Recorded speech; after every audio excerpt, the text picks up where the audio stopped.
welcome back to 65 Drums. My name's Justin.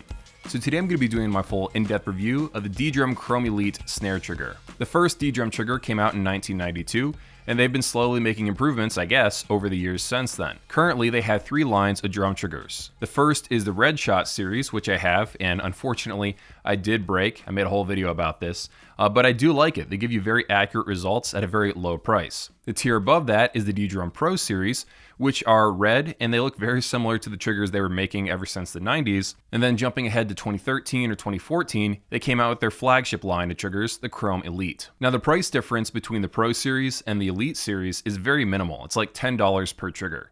And here's what ddrum says are the improvements between those two designs. Now, realistically, is this drastically better than the Pro version? Like, is it twice as good?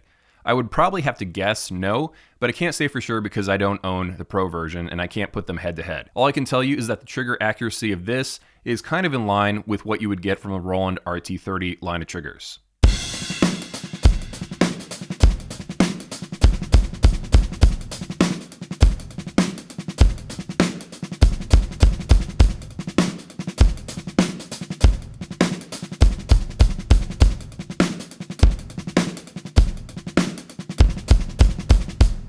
So when I first bought this and unboxed it, I honestly felt really dumb because I tried to install this on a bunch of different drums down here and I couldn't get it to fit on the drums. It's using a very large foam rod and it needs to be compressed in order for it to fit on your drum. So you kind of have to just force it on your snare and then that foam rod will naturally compress, making it easier to put it on your snare the next time. You're going to need 2 things. The first is a drum key because you need to tighten this little guy down because I did notice that this slowly became untightened because I didn't initially tighten it down enough. You're going to need a cable that goes from XLR, female XLR, over to male 1/4 inch, and it has to be stereo in order to get both zones working. Another option that you have is use a 1/4 inch cable, but then use a little adapter that goes from 1/4 inch over to XLR. So the setup is obviously instantaneous. What will take more time is dialing in the right trigger settings in order to get it to play nice on your drum module. I was personally testing this with a Roland TD30, and just plug and play, it does work out of the box with a Roland RT10S trigger setting. But if you're really picky like me, in order to get it from 90% accuracy up to 95 or 100, you will have to mess around with thresholds, you will have to mess around with mass time and stuff like that, because the size of the drum and the mesh head really do make a difference. So for example, some people will have an 8-inch high tom and a 16-inch floor tom. Obviously, you're going to need to have different trigger settings for both of those drums. And a lot of people don't realize the type of mesh head that you use also makes a big difference. So if you use really thick 3-ply mesh heads, or if you use a really thin 1-ply mesh head like a Remo Silent Stroke, you'll need different trigger settings for those. So now let's talk about using this on an acoustic snare, because I also tested that as well.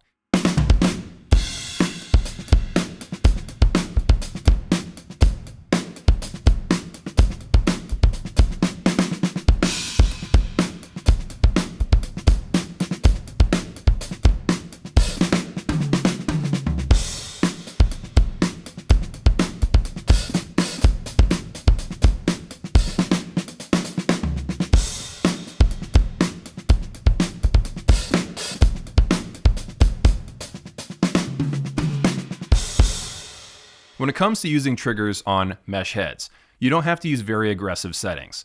And by aggressive settings, if you're new to this sort of thing, just think of it as a filter to sort of, mask out the unwanted false trigger hits. When you're using acoustic drums, those heads are very, very thick. And when you hit a drum head that's acoustic, it really vibrates a lot. So what that means is that you're going to have to crank the numbers of those trigger settings a lot higher if you use this with an acoustic snare or an acoustic kick drum if you buy that version of the trigger. Okay, so now let's jump ahead into the review part of the video, talking about the pros and cons and whether or not it's worth buying. Let's start off with the good stuff first. The design construction of this is top notch. It's a solid piece of metal with like a chrome finish on it, and I really, really like how durable it is. Now, the Roland plastic triggers are also very durable. I've hit this with a drumstick before, and I have no doubt if I threw this across the room, it would still probably be fine. But there's a certain confidence that you get with a solid metal construction, and this gives it to you. I also personally think this looks nicer than the red triggers from the Pro line. I should probably also mention that the one good thing about it using an XLR connection is that the cable actually clips into place and is not coming out at all. And according to ddrum, you can use a cable that's up to 25 feet long with this before having to increase the signal. And then as far as trigger accuracy goes, there are better ones that go inside the shell. We're going to talk more about that in a second. But as far as the clip-on ones, like Yamaha, like Roland, I feel like this is right up there and is as good as all the other triggers that I've tried. Okay, so now let's move ahead to the cons section. It needs to have a drum key for installation. It's not a big deal, but it's just something that I wish was slightly different. I wish this had a 1/4 inch connection on the back. I do understand that XLR is more secure because it can't fall out, but I don't have trouble with the Roland trigger having a cable fall out all the time. It's not really an issue that actually exists out there for most people. They don't even use the own port that they're using on their trigger line. So I feel like just 1/4 inch cables would be better because they're thinner, they stand out less, and also they're cheaper. And you're never going to have a situation where a music store doesn't have a stereo cable. And the one final thing is that when you put this on your drum, you have this foam rod that sticks down from the top of the trigger.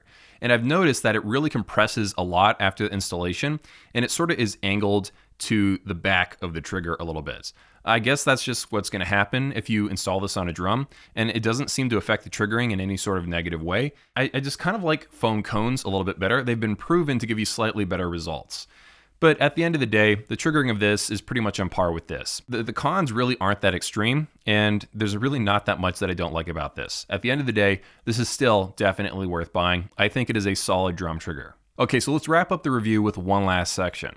I want to talk about whether or not you should buy the clip-on triggers to convert your acoustic drums into electronic, or should you buy the ones that mount on the inside of your shells, like this one from Drums. I've noticed that the clip-on triggers, the installation is really what you're buying here. It's instantaneous. You put it on the drum and away you go. These do take a whole lot more work. But what happens when you do use nice internal triggers is that you get higher sensitivity.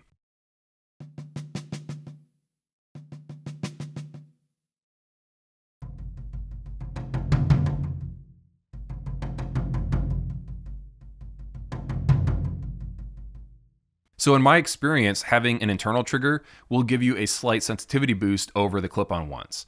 And if you think about it, when you're playing a drum, you're sending force downward through the drum head to the sensor.